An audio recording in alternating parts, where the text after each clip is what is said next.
dahar ulah ngaremeh sia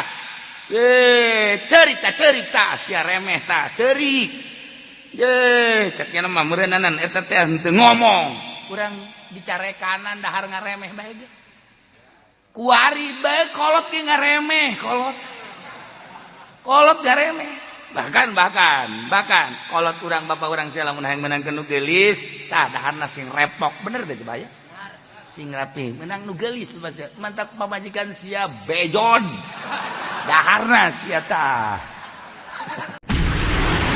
Assalamualaikum.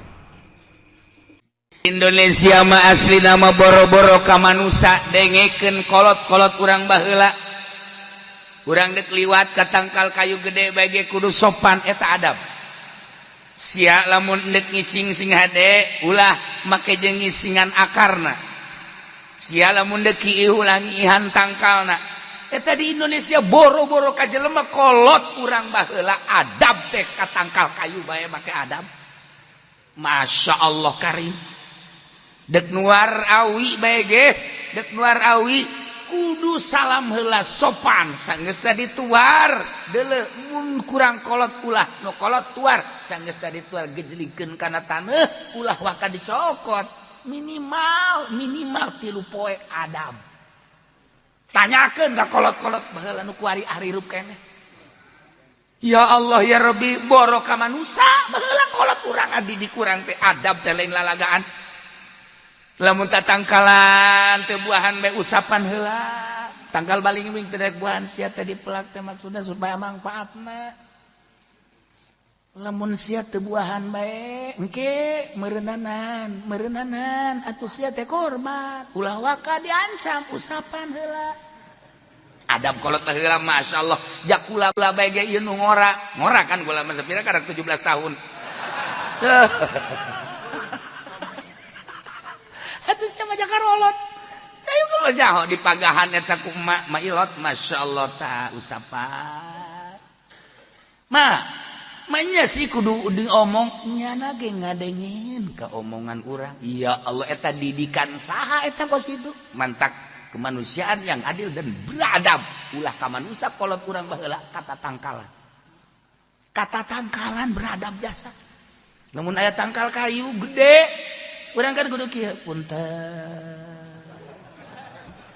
tanyakeun ge ka kolot adab eta teh lain percaya bahwa tangkal kayu teh aya dangiangan lain tetapi nyana umurna leuwih kolot ti sia tuh nu mantak urang ulah make mobil kolot ge eta besi aju ngancam nyana ulah kawala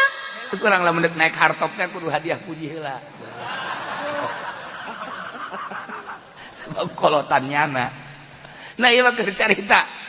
carita tak kolot urang Masya Allah mere adab ka urang sia sing ada besi dikiih awas aya liang ulah dikiihan kolot urang adab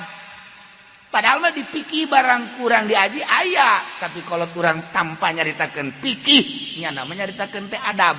kaharti ku urang mun kurang dikiihan mun orai geuyeub onam paling ge nyana kaluar mun orai nyantok sia kumaha aja lamun orai nyantok bobogaan urang kan pegat deres urang mah mun aju awewe aju asup eta ulah ge tuh tungtung nama katerusan bae ieu keur carita kolot urang nah ieu bangsa Indonesia lain lalagaan bejakeun atuh ka negara bejakeun ka pemerintah kolot urang baheula ngadidik Masya Allah karim katangkal kayu bae kudu sopan ka pepelakan bae kudu adab atuh komo ka manusia kunaon atuh ayeuna adab akibat adab seperti nuar awi bae ge dipagahan Masya Allah karim teu meunang langsung nuar langsung tarik ulah nyerieun cekolot teh nyerieun nyana sing adab minimal 3 poe koma saminggu nyerieun atuh bad urang lamun nyerieun mah tah lamun aya jelema maot eta teh kan kudu lalaunan bismillahi wa ala millati rasul sebab nyeri nu mantak lamun aya mait kemudian dioperasi doraka dokterna nyeri iza geus paeh bae geus paeh masih kene dosa kecuali aya orok di jerona anu hirup kene ku ahlina komo kuari mah USG hirup kene segera keluarkeun ulah sampaikeun ka paeh di jero tapi lamun sarua paeh tutup komo aja dioperasi di sesel dan lain sebagainya geus paeh bae ulah komo hirup adab kolot urang teu kudu ngaji urang teu kudu ngaji dengekeun gerage kolot urang masya Allah kari dah diuk bae geus sia urang sok deuk di meja gede hutang sia kadege kan kurang kabehan kuari nu mantak geder de hutang adab diuk di bebedak lakulas ya aduh dongtot jodoh sia mantak teu kawin-kawin da tangga kuari aya nu hayangeun nongtot doang jadi mah henteu nongtot kitu jadi nongtot kitu jadi komo nengtet mah leuwih leutik nengtet nongtot mah rada gede nengtet mah leuwih leutik kolot urang ya Allah ya Rabbi ku hebat eta kolot urang masya Allah adab kata tangkalan nah tangkal peuting lamun geus teu daekeun bae karak geus diusapan kurang teu buahan bawakeun golok kurang awas ya ku aing ya awas ya ku aing ya tanda aing bahwa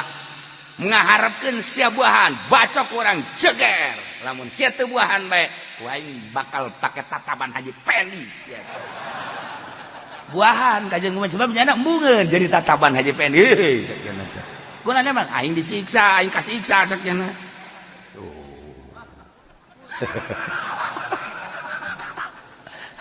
salah ngomong aing tataban amil lamun lain amil tetep henteu gadenge tah tangkal peuting amil sebab non amil teh ya tukang mandian nu paeh tapi teu inget ka paeh amil lah entek eta tah bahasana teman-teman tadi disalimpangkeun Haji Pendi seetik mah nyalimpang amil awas ya ku aing ya tuar jadi pakai tataban amil sia tah eta nya ge mikir tangkal peuting aing daripada pakai tataban amil mah bakal disiksa engke di kuburan anak aing berarti kabeulem jeung kasiksa mending buahan aing maksanya na wah gembangan tah coba atau polisi lah ganti coba kuari awas ya ku aing pakai tataban polisi sia buahna bukan jasa hujan leuwih sieun nya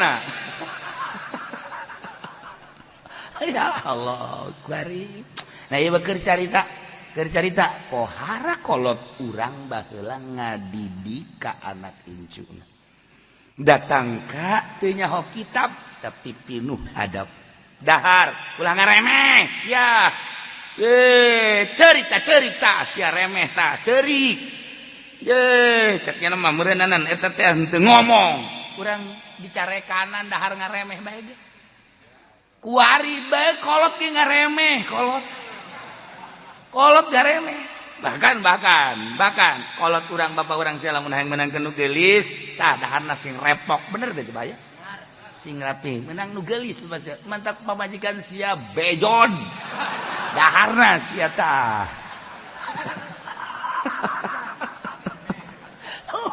dahar eta kolot datang ka dieu jaga didik urang ya Allah ulah ngaremeh mun geus dahar tah bener eta aya keneh tah di piring eta maksudna kula mah nyaritakeun adab ieu ti kolot ka anak datang ka kos kitu kuari pamarentah teu boga adab rakyat jeung ka pamarentah teu boga adab murid ka guru teu boga adab guru ka murid geus teu boga adab lamun geus tawuran berarti kan geus adab jadi ngetren euna tawuran deuk nanaonan apanya teh keur dididik kelak di bupatieun kelak di dandimeun kelak di presidenin kuari tawuran kumaha teh kumaha salah ieu ti mana mimitina kasalahan apakah guru nu ngadidikna apakah budak dan lain sebagainya aya naon ieu di dieu teh antara murid jeung guru kok terjadi seperti eta perlu kurang dibongkar diamati eueuh adab bangsa Indonesia teh penuh adab jeung tata krama tenar di dunia Bung Karno dihormat diunggal negara lantaran adabna pohara kuari urang jadi penghinaan lantaran teu boga adab lamun Ahok geus ngahina ka Al-Qur'an ulah disalahkeun Ahokna urangna nu teu boga adab terhadap kafir-kafir. Namun urang boga adab sieuneuun nya na.